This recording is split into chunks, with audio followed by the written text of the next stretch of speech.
Speaking of two giants butting heads here in the semi-final, this bighorn sheep in the living desert here just below the Santa Rosa Mountains is blowing the horn for the start of this great semi-final match between two of the best in the business, the number 1 and 3 players in this championship. It's a beautiful day for tennis today. If you want to complain about anything at this Newsweek Champions Cup, complain if you will, but the weather has been absolutely perfect. We've lost a few of the top players, and you may be concerned about that, but how about this? 80 degrees, 27% humidity. It is sunny skies. It's going to stay that way. In fact, it has been that way all week. Just a few clouds in the sky. The only problem that causes the players is that when they're serving from the side that Stefan Edberg is on now, and it is now just about 10 past 11 in the morning local time here, at about quarter to 12 till around about 1 o'clock or so, the sun is pretty bad from that side. Now, the interesting thing is that not many people have got a winning record against Pete Sampras, but Fred, here's one guy who does. Stefan Edberg plays him very well, Cliff, because of the serve and volley, and last time out, Sampras defeated Edberg 6-3, 7-6 on the carpet. But yeah, you see the head-to-head in semi-finals. Edberg leads at 3-1 on hard courts. Edberg leads at 4-2. So the quicker surface, the carpet, is where Sampras is in front. So this is a match that everybody's been waiting for here, Vitas, and a lot of folks say, hey, this possibly could be the final number 1 seed, number 3 seed. Well, you know, the bottom half, we saw so many upsets. It was nice to see the seeds coming through at the top half. And as we spoke earlier, many people feel that this is really the final, that these two guys are playing for the championship. I don't think you can count Corder or Crickstein out, but this one, as Cliff mentioned, the head-to-head has been very close over the years, so this is a bit of a toss-up. Sampras will start. This is a best of 3 sets. Tomorrow you can watch live coverage at 11 o'clock Pacific Coast time, 2 o'clock on the East Coast, best of 5. Didn't you say he was going to serve a lot out the forehand side, Vitas? Well, that's a serve that's really improved over the last couple of years. He's always had a lot of pace and direction with his serve, but that wide one is so effective, and it's the play that Fred likes, the wide and wide. Draw him out wide and then into the open court. But you said he was only going to serve 30% of them. He served 100% of them out there so far. And started off with an ace. Not a bad way to go.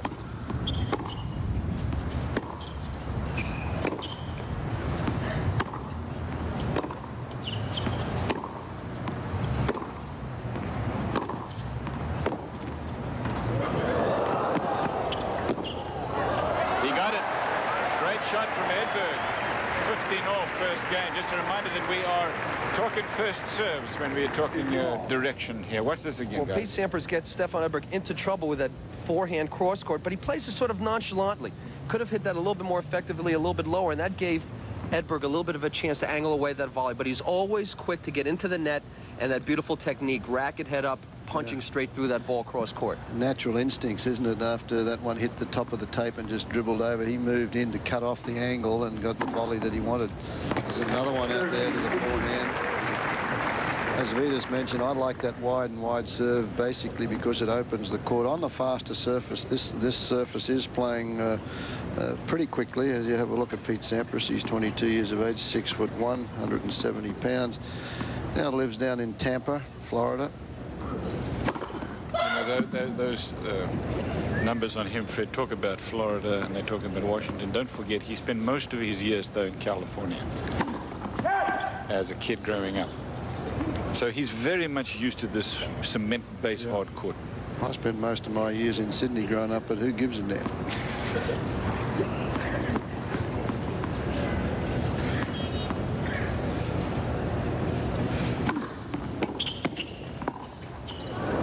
Good return of serve there off the second serve, and we mentioned earlier you probably wouldn't see Pete Sampras serve and volley a lot on the second serve. You have a look at the money that he's won. The highest ranking is the #1 player in the world. Look at that, just in 1994, and that's unofficial earnings in 94. He's had a couple of guarantees there to go over, play some tournaments that'd make that number look small.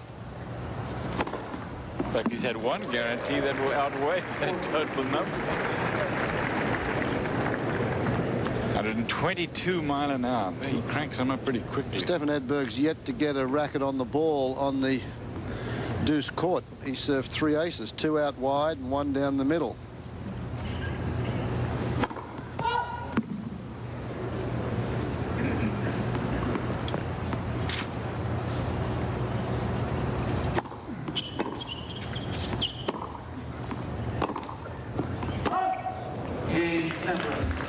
misses it, so Sampras is on the board. 1 game to love, first set.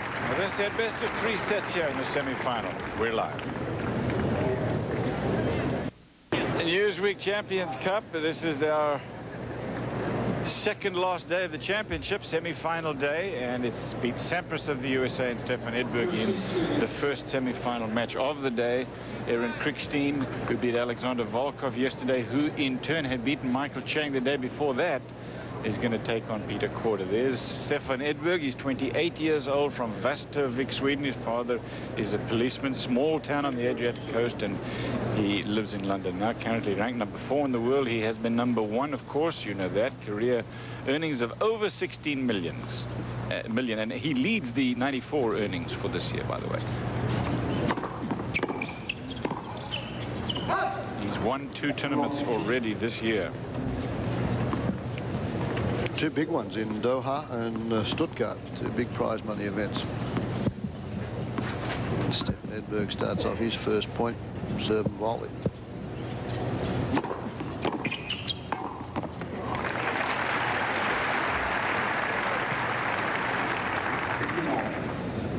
And he does what Vitas Gerulaitis felt he would do. The first serve on this ad court goes straight down the middle into the body. He jams Pete Sampras, gets the high volley for the put away.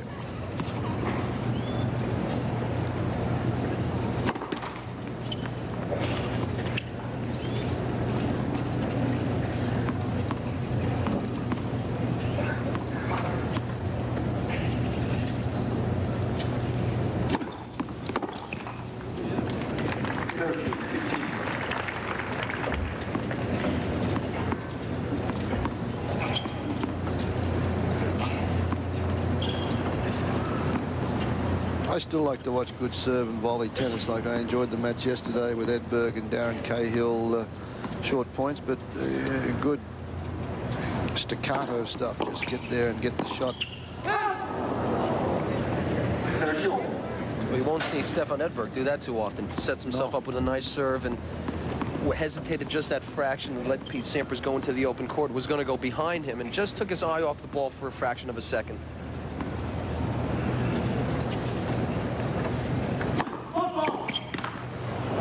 It is the first one of the day, a foot fault, and you might remember I asked Stefan Edberg about that the other day. He said his back foot comes through and it doesn't bother him, but gee, at times it comes at an awkward stage.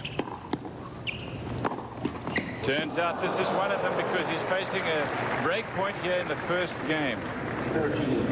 He had that .1 except for the foot fault. Now he gets a little unlucky. He gets a good look at the volley, plays a good volley off this one, nice volley, but this passing shot, he's got it covered, hits the top of the tape, so Pete Sampras with a little bit of luck in the early going here.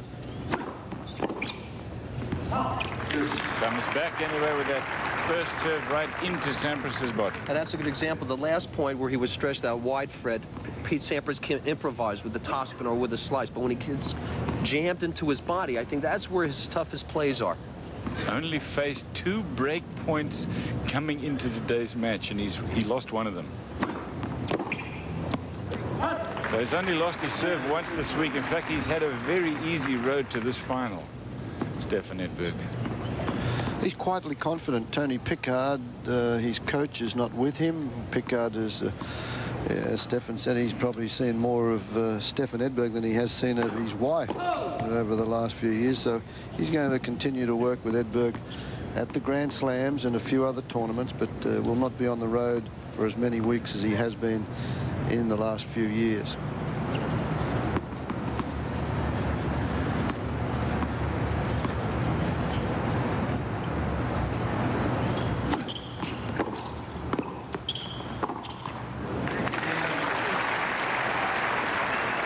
Game ball in the first set. Edberg says that he'd just as soon not have a bye in the first round of these tournaments because he'd like to get into things, and he feels that the player that he plays in the second round has played a match and is fresher in a certain way. Byron Black is whom he beat in the second round, then Fabrice Santoro. Look at those scores.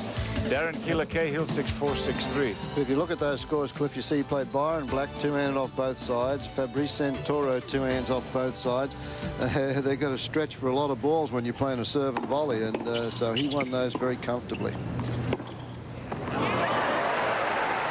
It was not much tougher for Pete Sampras getting to this final. He beat Emilio Sanchez, losing only 2 games, and then Malavia Washington.